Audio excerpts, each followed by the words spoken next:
이재용 삼성 부회장 네. 재판이 검찰 조사 때, 특검 조사 때와는 달리 좀 애매하게 흘러가고 있는 것 같아요. 예, 지금 입장을 바꾸고 있는 건데요. 예. 저희 준비된 CG 보면서 말씀드릴까요? 예.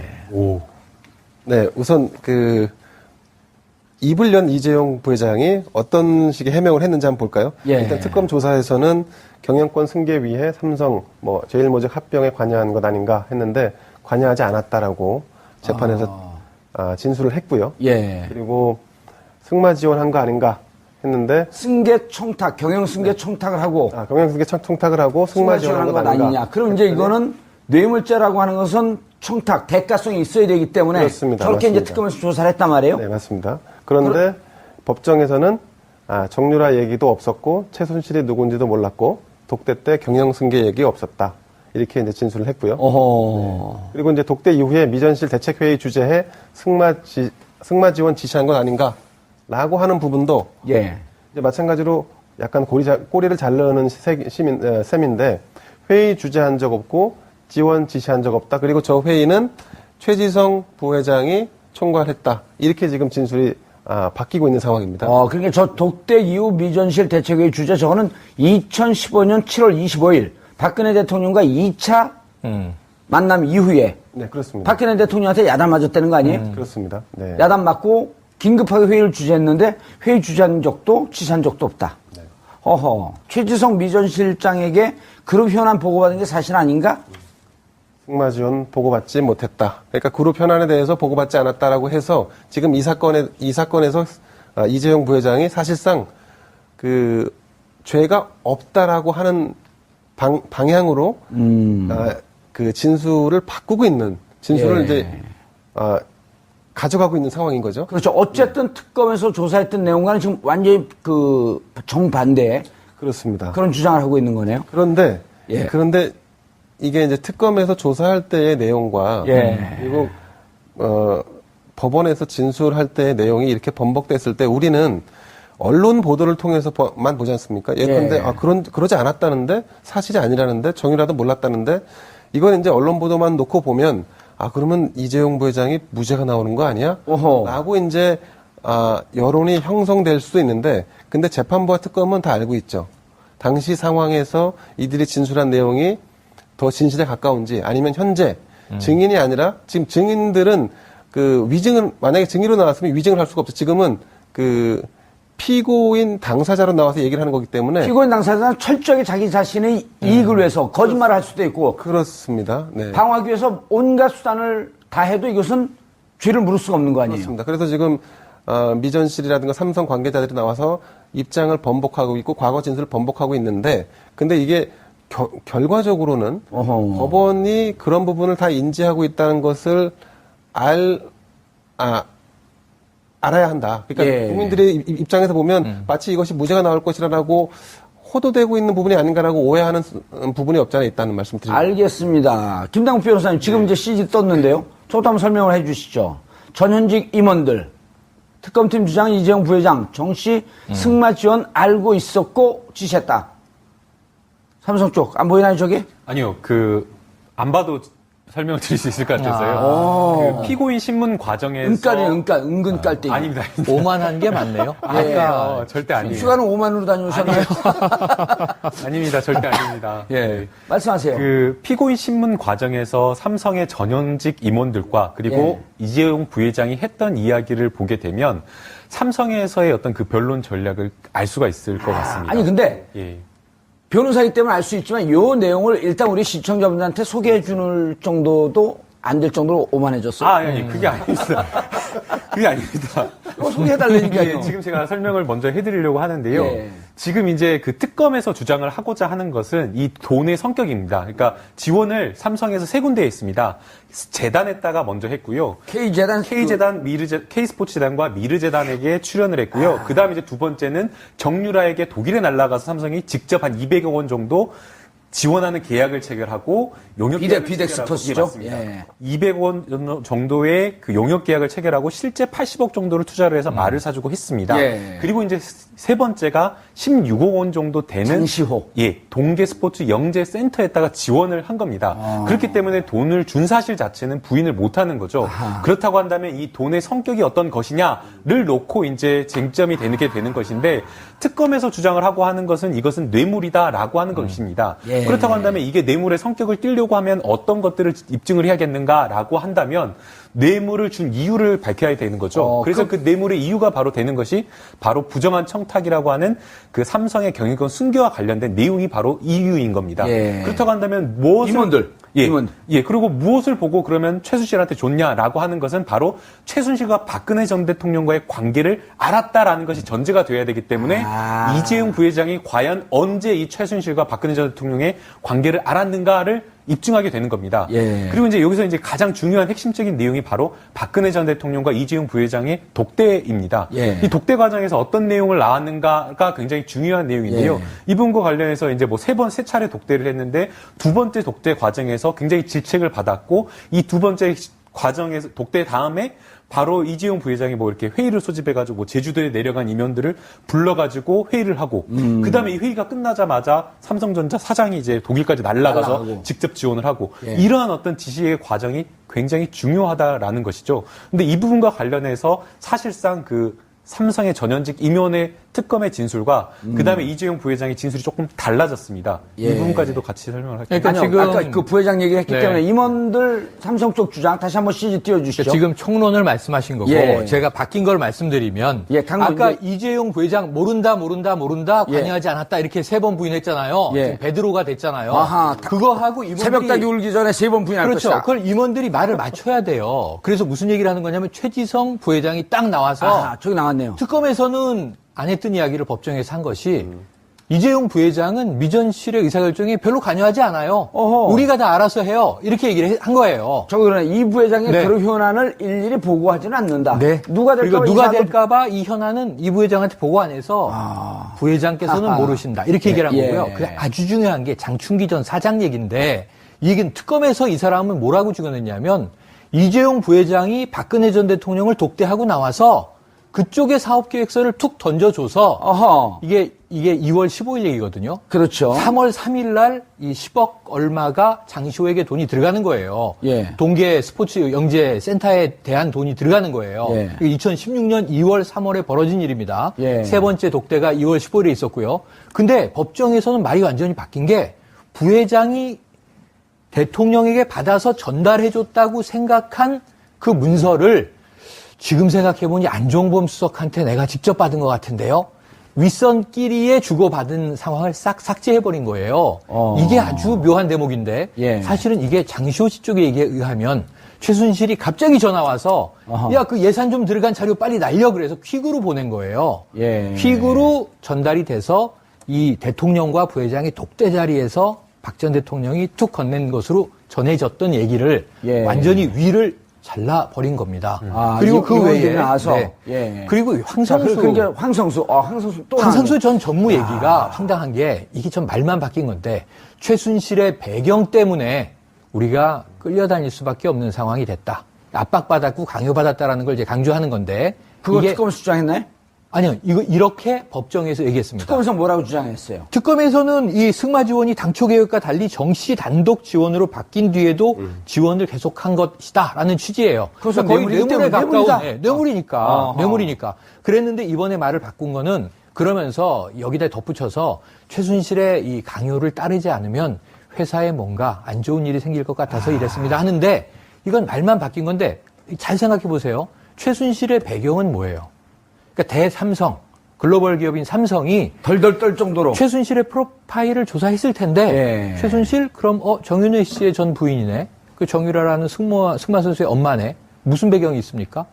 신사동에 300억에 가까운 건물을 갖고 있어. 아이고 무서워라. 그러겠습니까? 최순실의 배경은 아버지가 최태민이고 박근혜 대통령과 매우 친밀한 관계 있음이 배경이잖아요. 예. 국민들이 다 아는 얘기를 박근혜 이렇게 찍으면 될 것을 최순실의 배경이라고 지금 막 이 뒤를 흐트리고 있는 거예요. 그래서 이러한 그 지금 임원들이 이 최지성 부회장부터 장충기 전 사장, 그리고 이제 황성수 전 정무, 그리고 여기에는 박상진 또 이 전 전무. 예, 전무까지 포함해서 사실 이제 박원호 전무도 있는데 지금 이 법원에 등장한 모든 사람들은 이재용 부회장이 모른다라고 하는 이야기에 아주 딱 맞는 맞춤형 하나의 아구들을 큰- 구축을 한 겁니다. 이재용은 모른다. 네. 그런데 예. 이게 누가 봐도 전략인 걸. 이게 저는 무슨 작전이냐. 이재용 바보 코스프레 작전 아닙니까? 알겠습니다. 예, 그러니까 변론이 크게 방향이 바뀌었습니다. 우리가 이제 형사 재판을 하게 되면 공판 준비 기일이나 공판이 시작할 때 변호인 의견서를 제출을 합니다. 그런데 이 변호인 의견서를 제출하는 것은 향후에 진행되는 공판 기일 과정에서 변호인이 어떤 전략을 가지고 어떻게 변론을 하겠다라는 중요한 쟁점이 들어가는 것이거든요. 변론의 기본 논조는 무엇이다라고 하는 뼈대인 전체 거죠. 뼈대를 맞춰주는 예, 그런데 이게 처음에 들어갈 때에는 이재용 부회장이 영장실질심사에서도 박근혜 전 대통령의 강압에 의해서 어쩔 수 없이 이것을 지원하게 되었다라는 이야기를 하게 됩니다. 이재용 부회장이 알았다. 예, 그렇게 이야기를 했다가 아하. 갑작스럽게 이제 중간에 최순실의 겁박에 의해서 그 이야기가 갑자기 나오다가 마지막에 가니까 박근혜 전 대통령의 강요 이야기는 쑥 빠져버린 겁니다. 저기 그 도표가 나와 있고. 그렇죠. 바로 어마어마하게 변론이 달라지는 건데요. 이 변론의 내용이 달라지는 이유는 바로 이겁니다.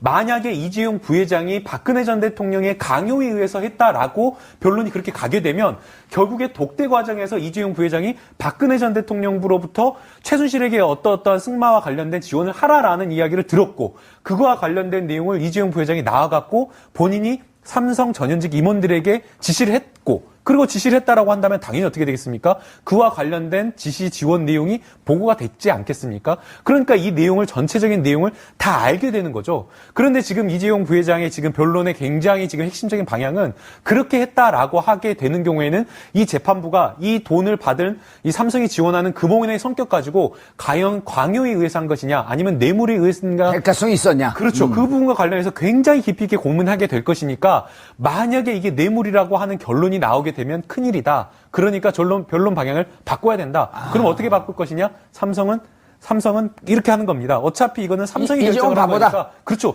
이재용 부회장은 아예 여기에 관여 지시 자체를 하지 않았다라는 그런 결론 방향을 끌고 가려고 하는 겁니다.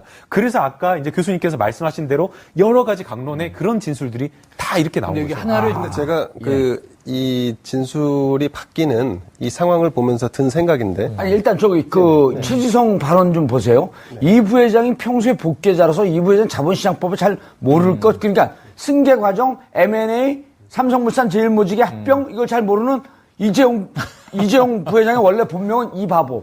한마디로 말하면 멍청하다라는 거죠. 근데 바보라는 표현이 좀 그렇지 않은 것 같아요. 스투피드라고 하세요. 바보 전략. 어쨌든 자, 이재용 부회장에게는 가족이 있습니다. 그러니까 어머니도 계시고 예. 또 계열사의 대표를 맡고 있는 동생들도 있습니다. 예. 미래전략실의 성격을 볼까요? 삼성그룹의 미래전략실이라는 곳은 그룹 총괄 조정 역할을 하면서 오너의 직속으로 비서실이죠 일종의 비서 역할도 겸하는 그러니까 그룹 전체의 총괄 역할을 하는 거죠. 근데 여기에 실장이 최지성 부회장이었던 것이지 예. 이 조직은 그야말로 오너를 위해 존재하는 조직이었단 말이죠. 오너의 직계 조직. 그렇습니다. 그렇다 한다면 만약에 지금 이 진술이 맞다면 법정에 산 진술. 예, 이게 맞다면 이 미전실의 보고 체계가 이재용 부회장에게 가지 않고 다른 오너에게 갔을 수 있다라는 짐작이 가능합니다. 그렇지 않고는 지금 그룹을 병합하고 인수합병을 하는 이런 큰 문제, 중요한 포인트네. 이런 부분들을 그러면 자기들이 알아서 했다? CEO도 아니고 오너한테 보고도 안 하고. 더군다나 이분들은 CEO가 아닙니다. 예. 각 계열사에서 그야말로 연합군 형태로 모아놓은 분들이기 때문에 제일모직이라든가 아니면 삼성물산이라든가 여기에서 독자적으로 판단하는 분들이 아니에요. 이걸 조정하는 분들이. 그럼 조정하면 그럼 결과를 보고해야 할 거 아니겠습니까? 보고 안 하고 한 거야. 근데 지금 말하는 거는 보고하지 않았다, 아무것도 몰랐다? 야. 그러면 막장 드라마 같아요. 보고 체계가 이재용 부회장이 아니었다는 얘기와 다름이 아닌 것처럼 느껴질 수 있습니다. 법이 이 재판이 조금 더 진행되면 최지성이 마지막에 이럴 것 같아요. 사실 삼성전자는 내 거였다. 그래서 사실은 네. 굉장히 위험한 전술인 게 이게 막판이긴 이게 이제 곧 이제 선고가 나니까 이렇게 지금 하는 것 같은데 예. 이게 위험한 가족에게도 예, 불똥이 튈 수 있는 거죠. 왜냐하면 보고를 안 했을 리가 만무하거든요. 아니, 근데 제가 하나만 아니, 근데 최영 추가할게요. 평론가님, 네. 제가 궁금한 게 네. 3차 독대를 하잖아요. 그랬죠. 1차가 2014년 9월 15일. 네. 2차가 2016년, 2015년 7월 25일. 네. 3차가 2016년 2월 15일. 왜 5일 날만 만나요? 아, 그건 제가 모르겠는데요. 오만해서 그런가. 그러니까 그거보다 뭔가 아니, 휴가는 5만 원으로 다니면서. 길이를 잡는 방법이 있겠죠. 그런데 이게 아, 저는 길이를 잡는 방법이 마지막에 전략을 변경한 게 얼만큼 삼성이 지금 나쁜 일을 저지르고 있다고 좀 고발하고 싶냐 하면 아, 나쁜 일을 저지르고 있다. 그러니까 애초에 전략은 일관적이에요. 예. 대가성 없다, 뇌물 아니다, 우린 강요받았다. 그래서 2차 독대 때 나온 얘기가 레이저빔을 맞는다는 것이 이런 느낌이구나. 이게 왜 승마 지원 안 하냐고 이 협회사인데 이 야단을 맞고 나와서 그런 얘기를 툴툴대면서 임원들을 다 소집해서 모아놓고 5분 동안 얘기를 안 했다라는 얘기도 있었잖아요. 그랬는데 네. 지금 강요는 일관적이에요. 근데 강요에서 이재용 부회장이 의사결정에 참여하지 않았고 참 바보스럽게도 경영자지만 이런 내막을 몰랐다. 지금 이렇게 가는 게 마지막에 도입된 건데 전 이것은 조윤선 전 장관의 무죄에서 강한 영감을 받았다. 이런 생각을 해요. 예. 그런데 왜 삼성이 아주 이 국가적으로 지금 나쁜 일을 저지르고 있는 거냐면 재판에서 박근혜 전 대통령을 뺐어요. 왜냐하면 만에 하나 강요든 뇌물이든 지금 박 전 대통령을 이 삼성과의 고리에서 끊어내야만 최순실의 강요와 압박, 무슨 짓을 했든 최순실이 총을 꺼냈든 이거는 뇌물죄가 아닙니다. 왜냐하면 공직자가 등장하지 않거든요.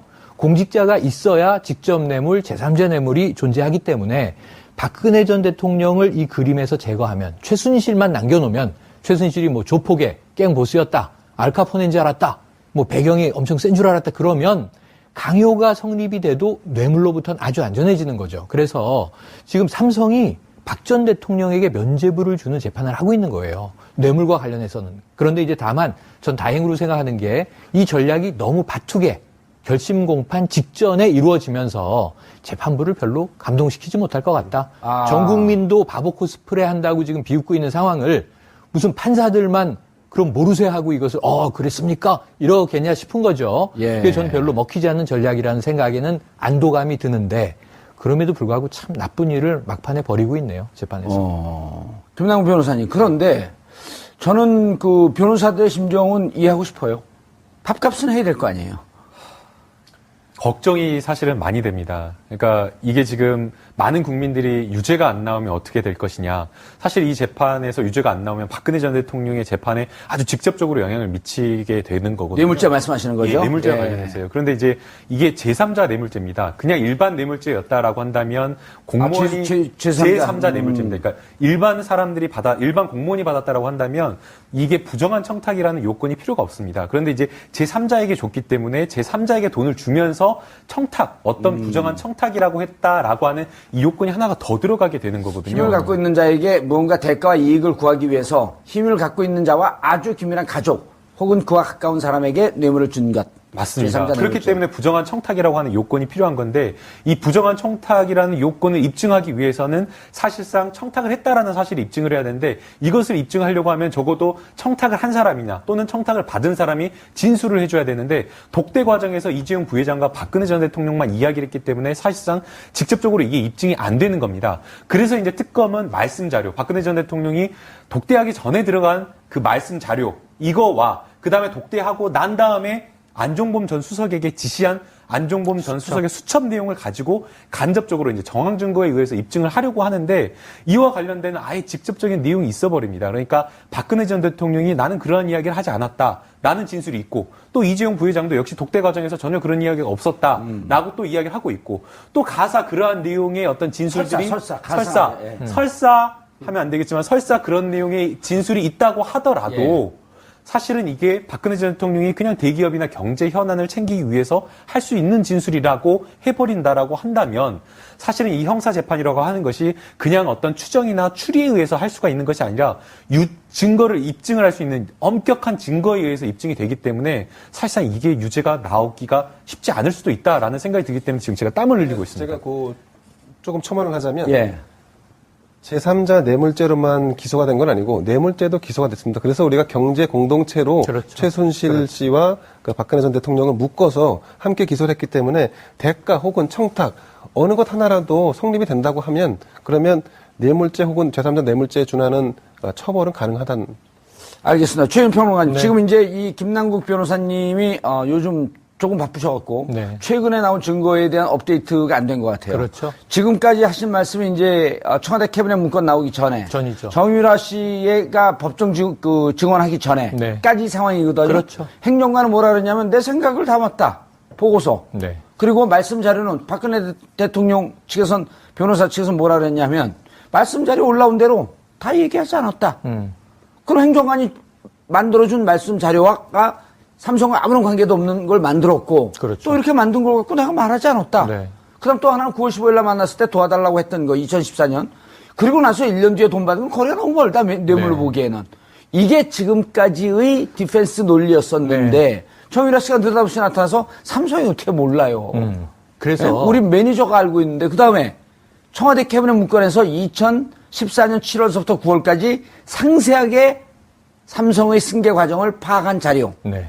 이게 로드맵이 다 나왔다 이렇게 보는 거 아니에요? 그렇죠. 그러니까 정유라의 증언을 많은 분들이 좀 폄훼하는 차원에서 예. 자, 엄마 최순실로부터 이렇다고 전해 들었다. 이건 전원 진술이다. 전문 지료라고 예. 전문 그래서 증거 자료라고 그러죠. 이것이 직접 듣거나 직접 본 것이 아니기 때문에 증거력이 좀 떨어진다라고들 이제 많이 이야기를 하지만 장황한 진술, 이 증언을 예. 잘 보면요. 직접 이야기한 것들이 꽤 있어요. 아하. 근데 이런 것들이 다 지금 언론에서 많이 뺐어요. 최순실 관련된 전원, 엄마와 삼성은 알고 있었다. 삼성이 몰랐을 리가 없다. 삼성이 이제 그 말을 삼성 예. 명의로 바꿔놨기 때문에 화를 냈다고 들었다. 이거 아니고요. 말을 탄 승마 선수 입장에서 예.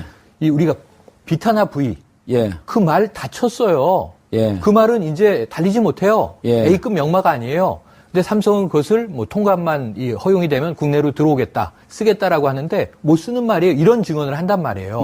지금까지 안 나왔던 얘기거든요. 예. 승마 선수여야만 알 수 있는 증언들을 해요. 그럼 삼성이 왜 이제 값어치가 떨어진 말을 굳이 국내로 들어오려고 하느냐? 삼성의 소유다라고 하는 것을 계속 좀 부각시키려는 거란 말이에요. 사준 말 아니다, 우리가. 이런 것들이 다 지금 증언 기록에 있고요. 또 하나는 말씀하신 대로 캐비닛 문건이 저는 제2의 스모킹건이라고 보는 것이 문제는 그 문건의 내용, 삼성 예. 승계에 대한 그리고 비판 여론까지 다 적어놓은 것만의 문제가 아니라 이것을 작성한 사람의 문제입니다. 국무조정실에 있던 사람이 청와대 정책조정실에 기획비서관실에 행정관으로 가서 이 문건을 다 만들고 삼성이 제일모직과 삼성물산이 합병이 이루어진 다음에 2016년 초부터 이게 민간 근로휴직제를 쓰면서 공무원이 삼성생명으로 갑니다. 예. 그래서 합병 이후에 삼성생명이 삼성그룹의 재편에 따라서 지주사의 역할로 바뀌거든요. 1년 동안 거기서 일을 합니다. 청와대 내에서 삼성 합병 문건을 만든 사람이 삼성생명으로 간다? 1년 동안 거기서 삼성맨으로 일을 한다? 그리고 이 문제가 터지자 그해 말에, 그러니까 이제 국정농단이 터진 이후에 예. 다시 국무조정실로 복귀를 해요. 어허. 지금도 고위 간부로 공직자로 일을 하고 있어요. 삼성 들었다 나온 그럼 사람이. 그 사람을 문초해야 되는 것이죠. 2014년 말씀하신 대로 2015년, 2016년 무슨 일이 벌어졌던 것이며 삼성생명에서 이 사람은 무슨 일을 하면서 얼마를 챙긴 것인지를 따져봐야죠.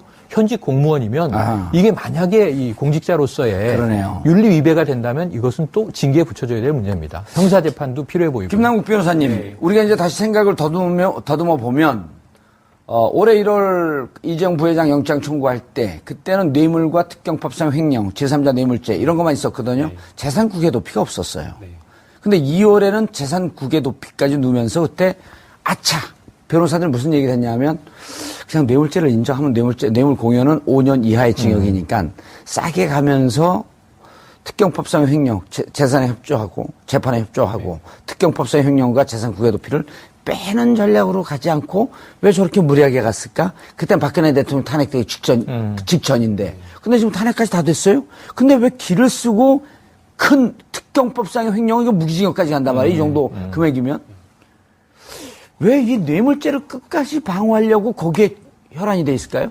뇌물죄도 사실상 특경법상의 횡령과 다 포함되어 있는 겁니다. 그러니까 이재용 부회장이 본인의 사비나 이런 것을 털어서 본인의 경영권 승계를 위해서 돈을 지출한 것이 아니라 삼성의 돈을 가지고 지출을 한 것이기 때문에 예. 사실상 이게 같이 일맥상통하게 연관되어 있는 뇌물죄가 인정이 되게 되면 특경법상의 특경까지 뇌물도 같이 같이 쫙 가니까 연결이 되는 거죠. 이게 전체 자기가 받고 있는 혐의의 우두머리 죄네. 맞습니다. 그리고 또 이걸 하게 되면 그러니까 지금 이렇게 궁금하거든 사람들은 저 삼성이 이재용 회장이 의리가 있이 끝까지 박근혜 대통령을 변호하고 있네. 이게 그거는 아니라 절대 아닙니다. 이 뇌물죄가 유죄가 되는 순간 특경법상의 횡령, 재산국외 도피 전부 다 같이 인정이 되는 거죠. 역시 변호사라서 좀 틀리네. 아이고, 아닙니다. 제가 한번 떠보려고 물어봤거든요. 아닙니다. 예, 그런데 감사합니다. 그런데 최영일 평론가님 바보 코스프레 네. 좀 씁쓸하네요. 그러니까 국민들이 지금 뭐 SNS 여론뿐 아니라 예. 직접 만나서 얘기를 들어봐도 다 너무 안타까워하는 게 제 나이 50대 초반의 중년 남성들이 이 포장마차에서 만나면 7, 80%가 다 기업맨들이잖아요. 직장인들이잖아요. 예. 넥타이 부대잖아요. 이분들이 예. 중견기업에서 중소기업에서 대기업에서 뭐 이제 부장급이나 혹은 임원급으로 일을 하고 있는데 한숨을 쉬어요. 글로벌 리더십, 대한민국 1등 우량 기업이라는 삼성전자 부회장이 내가 죄를 면하기 위해서 이렇게 바보임을 서슴지 않는 조윤선 전 장관은 이해가 돼요. 집에 가고 싶었겠죠. 그래서라도. 그래서 나는 부하들이 한 거 몰랐고 위에 대통령이 한 거 몰랐고 중간에 끼어서 난 아무것도 몰랐어요. 난 바보예요. 해서 집에 갔잖아요. 결국 석방돼서 집행유예로. 그런데 이 삼성의 리더십이 이런 것이었나. 이 정도였나. 국민들이 봐도 이것은 면피 전략임을 뻔히 아는데 그럴 수밖에 없는가 하는 아쉬움에 지금 많이 빠져 있습니다. 근데 그 전에 보도를 보면 잠깐만요. 네. 김 기자님, 그 전에 보도를 보면 이재용 부회장에 대해서 삼성의 언론 플레이라고 보기에는 좀 그렇게 믿고 싶지 않은 이재용 부회장의 개인적인 품성, 재벌 회장임에도 불구하고 혼자서 모든 걸 알아서 한다. 전용기 팔아 넘기고 직접 가방 들고 비행기 타고 해외 그 지사들 찾아다니고 하면서 꽤 유능하고 이 시대의 컨셉에 맞고 트렌드에 맞는 그런 리더십임을 많이 강조했거든요. 아무것도 몰라서 그냥 비행기를 팔았을까요? 그렇지는 않았겠죠. 그런데 이제 그 정도의 사회적인 지위에 있게 되면 예. 이를테면 그 이미지 메이킹을 하기 위해서 그런 것도 사실은 다 보고를 받고 아니면 코칭을 받습니다. 아하. 예를 들어서 공항에 해외 나갔다가 들어올 때 지난번 모 의원처럼 노룩 패스를 하면 안 된다. 그래서 직접 가방을 들고 나와야 된다라고 하는 것은 사실은 노출되는 것을 염두에 둔 그런 어떤 컷일 수도 있어요. 그렇기 때문에 그건 이제 단순히 그게 그분의 본질이냐 아니냐의 문제는 좀 두고 봐야 할 문제인 것 같고 제가 한 가지 이제 쭉 두 분 말씀드렸는데 예. 지금까지 나온 그 청와대에서 발견된 문건 그건 이를테면 이제 간접 증거겠죠. 그렇죠. 왜냐하면 이제 청와대는 기본적으로 국내를 대표하는 삼성에 대해서 기본적인 건 파악을 하고 있어야 되니까 예. 그 정도는 국가 운영 차원에서 필요한 부분일 수도 있습니다. 그리고 정유라의 증언은 정유라 본인이 삼성 직원과 나눈 대화가 아니고 본인이 말거래에 개입했던 게 아니라 어머니에게 들은 내용이지 않습니까? 이런 걸 볼 때 검찰 수사가 간혹 얼개를 짜놓은 형태로 진행이 되는 경우도 있습니다. 또 기본적으로 설정해 놓은 프레임이 깨지는 것을 원치 않기 때문에 그런 것도 좀 수사에 영향을 좀 미치는 부분이 없잖아 있는데 삼성이 조금 억울할 수 있는 부분도 없잖아 있겠다. 삼성은 어쨌든 승계 구도를 가져가면서 A안이 안 됐을 경우에는 플랜 B, 플랜 C까지도 기본적으로 준비하는 조직인데 근데 어찌 하다 보니 대통령하고 독대를 하게 되고 대통령이 그럼 혹시 민원이 있습니까?라고 해서 그럼 우리 이런 민원이 사실 있습니다라고 얘기를 해서 검찰은 그거를 거기에 맞춰서 좀 조정한 부분이 없잖아 있을 수도 있다. 그래서 삼성이 좀 억울해하는 부분도 있지 않을까 하는 생각이 좀 듭니다. 그런데 이제 삼성이 박근혜 전 대통령, 정부가 삼성의 경영권 승계와 관련된 어떤 영향을 미치는지를 충분히 알고 있는 상황 아니겠습니까? 그렇다라고 한다면. 그리고요, 경제수석실에서 하는 거예요. 그러니까 적극적으로 도와주지 않는다라고 하더라도, 방해만 하더라도 이게 완전히 망가질 수 있다라고 생각할 수 있다라고 한다면, 이 지원금의 성격을 정말 삼성이 무슨 순수하게 그렇게 줬다라고 보기에는 좀 어렵다는 생각이 들고요. 결국에 유죄가 나오느냐 무죄가 나오느냐라고 하는 것은 특검의 진술과 법정에서 한 피고인의 진술, 두 사람의 진술 중 어떤 것을 더 신뢰할 것인가의 문제라고 보입니다.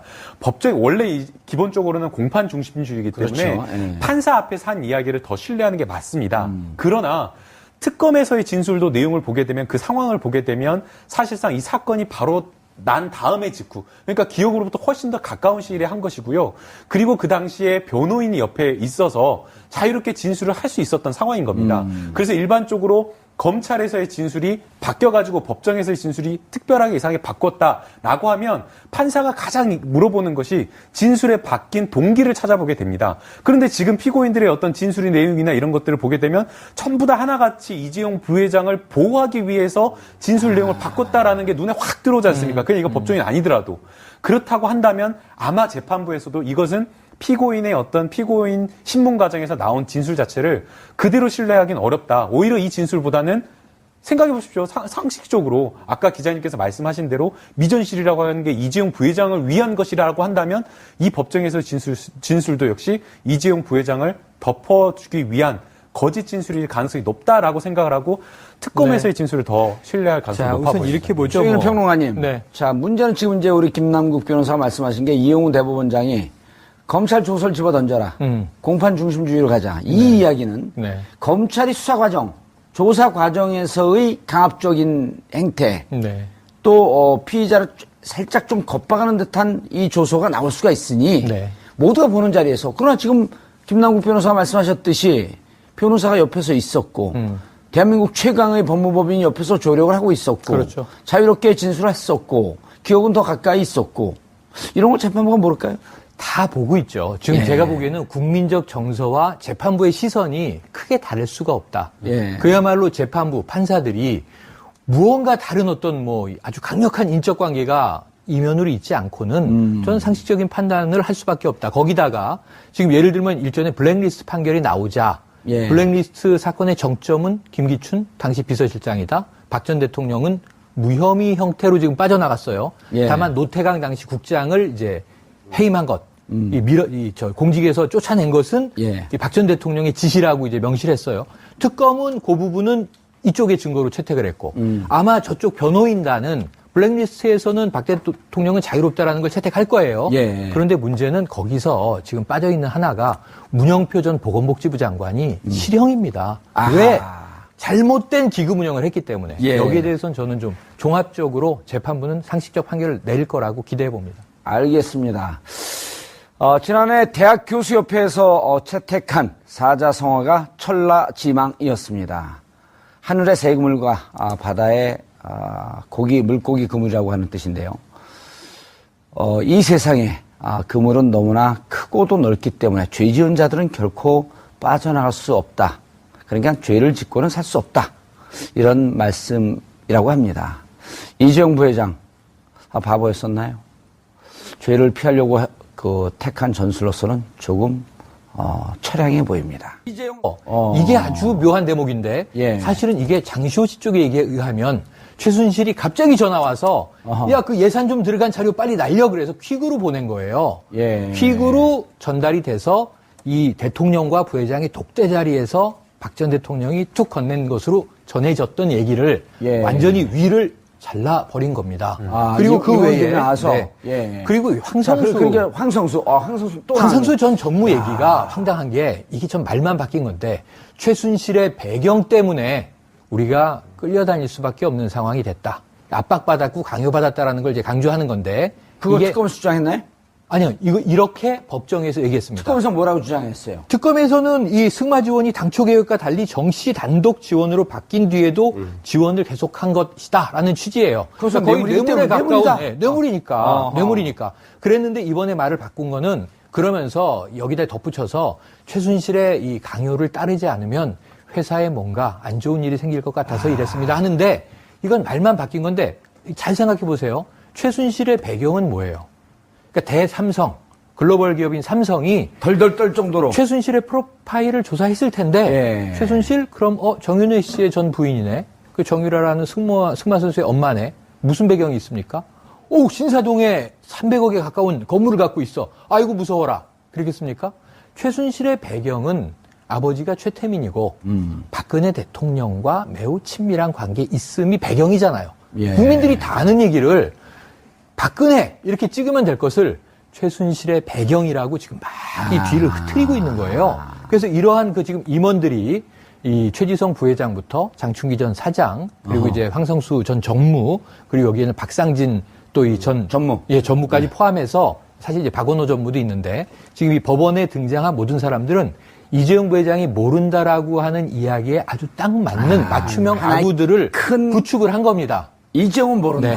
그런데 예. 이게 누가 봐도 전략인 걸. 이게 저는 무슨 작전이냐. 이재용 바보 코스프레 작전 아닙니까? 알겠습니다. 예, 그러니까 변론이 크게 방향이 바뀌었습니다. 우리가 이제 형사 재판을 하게 되면 공판 준비 기일이나 공판이 시작할 때 변호인 의견서를 제출을 합니다.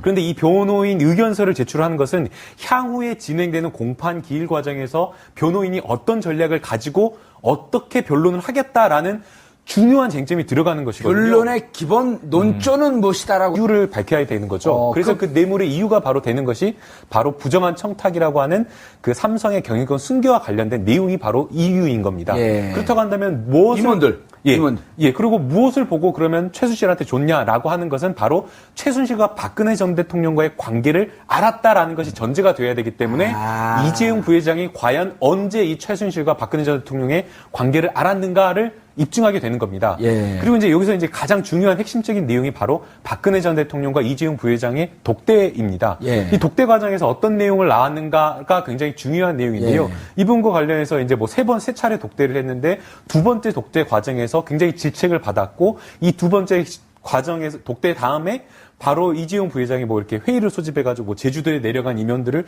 불러가지고 회의를 하고 그다음에 이 회의가 끝나자마자 삼성전자 사장이 이제 독일까지 날아가서 날아가고. 직접 지원을 하고 예. 이러한 어떤 지시의 과정이 굉장히 중요하다라는 것이죠. 근데 이 부분과 관련해서 사실상 그 삼성의 전현직 임원의 특검의 진술과 그다음에 이재용 부회장의 진술이 조금 달라졌습니다. 예. 이 부분까지도 같이 설명을 할게요. 그러니까 아니요, 지금- 아까 그 부회장 얘기를 했기 네. 때문에 임원들 삼성 쪽 주장 다시 한번 CG 띄워주시죠. 그러니까 지금 총론을 말씀하신 거고 예. 제가 바뀐 걸 말씀드리면 예, 강문 아까 이제- 이재용 부회장 모른다 예. 관여하지 않았다 이렇게 3번 부인했잖아요. 예. 지금 베드로가 됐잖아요. 아하, 그거하고 임원들이 새벽닭이 울기 전에 3번 부인할 그렇죠. 것이다. 그걸 임원들이 말을 맞춰야 돼요. 그래서 무슨 얘기를 하는 거냐면 최지성 부회장이 딱 나와서 아하, 저기 나왔네요. 특검에서는 안 했던 이야기를 법정에서 한 것이 이재용 부회장은 미전실의 의사결정에 별로 관여하지 않아요. 어허. 우리가 다 알아서 해요. 이렇게 얘기를 한 거예요. 저기 그러네. 이 부회장의 네. 그런 현안을 일일이 보고하지는 않는다. 네. 누가 될까 그리고 누가 될까봐 이 현안은 이 부회장한테 보고 안 해서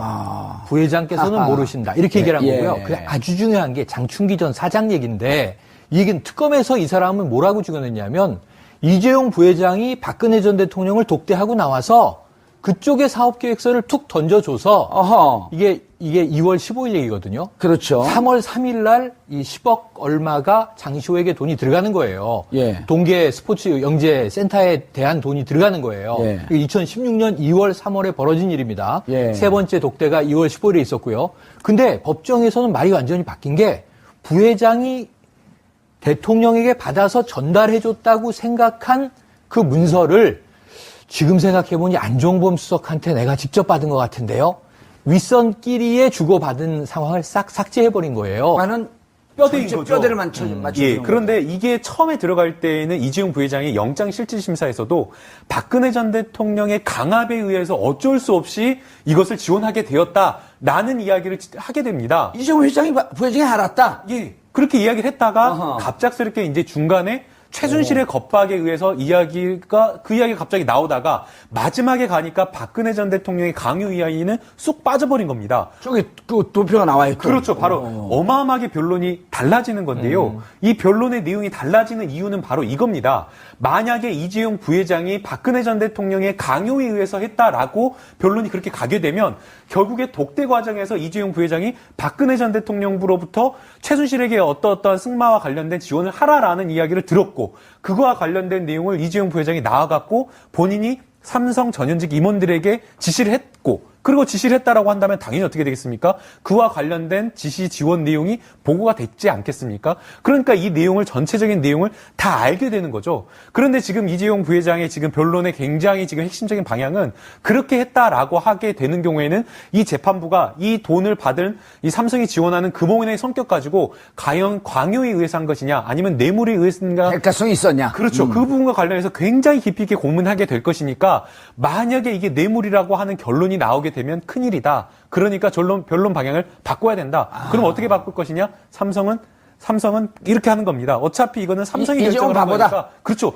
이재용 부회장은 아예 여기에 관여 지시 자체를 하지 않았다라는 그런 결론 방향으로 끌고 가려고 하는 겁니다. 그래서 아까 이제 교수님께서 말씀하신 대로 여러 가지 강론의 그런 진술들이 다 이렇게 나온 근데 여기 거죠. 하나를 근데 제가 이 진술이 바뀌는 이 상황을 보면서 든 생각인데 아니 일단 저기 최지성 발언 좀 보세요.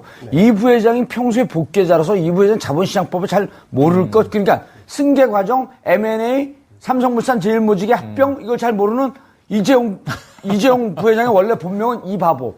한마디로 말하면 멍청하다라는 거죠. 근데 바보라는 표현이 좀 그렇지 않은 것 같아요. 스투피드라고 하세요. 바보 전략. 어쨌든 자, 이재용 부회장에게는 가족이 있습니다. 그러니까 어머니도 계시고 예. 또 계열사의 대표를 맡고 있는 동생들도 있습니다. 예. 미래전략실의 성격을 볼까요?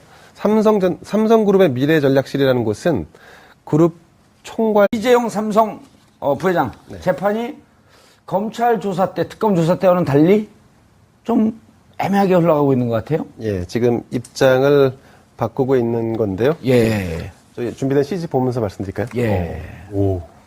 네, 우선 이불련 이재용 부회장이 어떤 식의 해명을 했는지 한번 볼까요? 예. 일단 특검 조사에서는 경영권 승계 위해 삼성, 제일모직 합병에 관여한 것 아닌가 했는데 관여하지 않았다라고 재판에서 진술을 했고요. 예. 그리고 승마 지원한 거 아닌가 했는데 승계 청탁, 경영 승계 청탁을 하고 경영 승계 청탁을 하고 승마 지원한 것 아닌가. 그럼 이제 이거는 뇌물죄라고 하는 것은 청탁, 대가성이 있어야 되기 때문에 그렇습니다. 저렇게 맞습니다. 이제 특검에서 조사를 했단 말이에요. 네, 맞습니다. 그런데 법정에서는 정유라 얘기도 없었고 최순실이 누군지도 몰랐고 독대 때 경영 승계 얘기 없었다. 이렇게 이제 진술을 했고요. 어허. 그리고 이제 독대 이후에 미전실 대책회의 주재해 승마 지원 지시한 건 아닌가라고 하는 부분도 예. 이제 마찬가지로 약간 꼬리를 잘 넣는 셈인데 회의 주재한 적 없고 지원 지시한 적 없다. 그리고 저 회의는 최지성 부회장이 총괄했다. 이렇게 지금 진술이 바뀌고 있는 상황입니다. 그러니까 저 독대 이후 미전실 대책회의 주재 저거는 2015년 7월 25일 박근혜 대통령과 2차 만남 이후에 네, 그렇습니다. 박근혜 대통령한테 야단 맞았다는 거 아니에요? 그렇습니다. 네. 야단 맞고 긴급하게 회의를 주재했는데 회의 주재한 적도 지시한 적도 없다. 네. 어허. 최지성 미전실장에게 그룹 현안 보고받은 게 사실 아닌가? 승마 지원 보고받지 못했다. 그러니까 그룹 현안에 대해서 보고받지 않았다라고 해서 지금 이 사건에서 이재용 부회장이 사실상 죄가 없다라고 하는 방향으로 그 진술을 바꾸고 있는 진술을 예. 이제 가져가고 있는 상황인 거죠. 그렇죠. 어쨌든 특검에서 조사했던 내용과는 지금 완전히 정반대의 그렇습니다. 그런 주장을 하고 있는 거네요. 그런데 예. 이게 이제 특검에서 조사할 때의 내용과 예. 그리고 법원에서 진술할 때의 내용이 이렇게 번복됐을 때 우리는 언론 보도를 통해서만 보지 않습니까? 예컨대 그러지 않았다는데 사실이 아니라는데 정유라도 몰랐다는데 이건 이제 언론 보도만 놓고 보면 그러면 이재용 부회장이 무죄가 나오는 거 아니야? 어허. 라고 이제 여론이 형성될 수도 있는데 근데 재판부와 특검은 다 알고 있죠. 당시 상황에서 이들이 진술한 내용이 더 진실에 가까운지 아니면 현재 증인이 아니라 지금 증인들은 위증은 만약에 증인으로 나왔으면 위증을 할 수가 없죠. 지금은 피고인 당사자로 나와서 얘기를 하는 거기 때문에 피고인 당사자는 철저하게 자기 자신의 이익을 위해서 거짓말을 할 수도 있고 그렇습니다. 네. 방어하기 위해서 온갖 수단을 다 해도 이것은 죄를 물을 수가 없는 거 아니에요. 그렇습니다. 그래서 지금 미전실이라든가 삼성 관계자들이 나와서 입장을 번복하고 있고 과거 진술을 번복하고 있는데 근데 이게 결과적으로는 어허. 법원이 그런 부분을 다 인지하고 있다는 것을 알아야 한다. 그러니까 예. 국민들의 입장에서 보면 마치 이것이 무죄가 나올 것이라고 호도되고 있는 부분이 아닌가라고 오해하는 부분이 없지 않아 있다는 말씀 드립니다. 알겠습니다. 김당국 변호사님, 지금 이제 CG 떴는데요. 저것도 한번 설명을 해 주시죠. 전현직 임원들, 특검팀 주장 이재용 부회장, 정씨 승마 지원 알고 있었고 지시했다. 삼성 쪽 안 보이나요, 저기? 아니요, 안 봐도 설명을 드릴 수 있을 것 같아서요. 그 피고인 신문 과정에서. 은근 깔때기. 아닙니다. 오만한 게 맞네요. 아까 절대 아니에요. 휴가는 5만으로 다녀오셨나요? 아닙니다. 절대 아닙니다. 예. 말씀하세요. 그 피고인 신문 과정에서 삼성의 전현직 임원들과 그리고 이재용 부회장이 했던 이야기를 보게 되면 삼성에서의 어떤 그 변론 전략을 알 수가 있을 것 같습니다. 아니, 근데 예. 변호사이기 때문에 알 수 있지만 이 내용을 일단 우리 시청자분들한테 소개해 줄 정도도 안 될 정도로 오만해졌어요. 아니, 그게 아닙니다. 그게 아닙니다. 소개해달라니까요. 예, 지금 제가 설명을 먼저 해드리려고 하는데요. 예. 지금 이제 그 특검에서 주장을 하고자 하는 것은 이 돈의 성격입니다. 그러니까 지원을 삼성에서 세 군데에 있습니다. 재단에다가 먼저 했고요. K재단, K스포츠재단과 미르재단에게 출연을 했고요. 그 다음에 이제 두 번째는 정유라에게 독일에 날아가서 삼성이 직접 한 200억 원 정도 지원하는 계약을 체결하고 용역 계약을 비덱스포츠죠? 체결하고 예. 200억 원 정도의 그 용역 계약을 체결하고 실제 80억 정도를 투자를 해서 말을 사주고 했습니다. 예. 그리고 이제 세 번째가 16억 원 정도 되는 장시호. 동계 스포츠 영재 센터에다가 지원을 한 겁니다. 그렇기 때문에 돈을 준 사실 자체는 부인을 못 하는 거죠. 그렇다고 한다면 이 돈의 성격이 어떤 것이냐를 놓고 이제 쟁점이 되게 되는 것인데 특검에서 주장을 하고 하는 것은 이것은 뇌물이다라고 하는 것입니다. 예. 그렇다고 한다면 이게 뇌물의 성격을 띠려고 하면 어떤 것들을 입증을 해야겠는가라고 한다면 뇌물을 준